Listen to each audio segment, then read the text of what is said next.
Hey, what's up, guys? Welcome back. So we're doing things a little bit differently this time for our intro. I've just been working on a couple of modifications, getting ready for a couple more builds, but today we're going to try something different. We haven't tried it before, so I'm really excited to give it a shot. We're doing a Darth Revan helmet. So I tried it before. I got a free file off of Thingiverse and the files were corrupted. I've actually lost 2 SD cards from it, but I managed to get a hold of the G code and I played around with it a little bit and let's give it a try. Hopefully I don't lose another SD card, but it looks like it should be good. I've gone through its sequence. It should be okay. So fingers crossed, let's give it a try. I want to give a special shout out to, once again, Urion. Use code OCCAM in the shop for 10% off, and that's what this helmet will be built in. So let's give it a go.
Alright guys, here we go. So after 4 days of the Revan print, we have it done.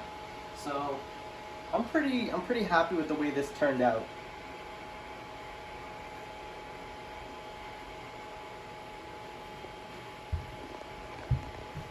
So once again, I would like to give a shout out to Urion for the filament, because it's just all I use really. Use code EckoGamers for 10% off.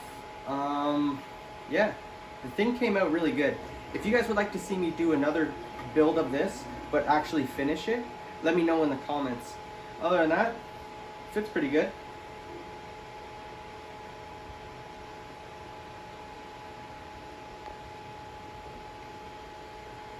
A little bit of padding and this thing will be great. So hopefully you like, give a subscribe, and we have lots more to go.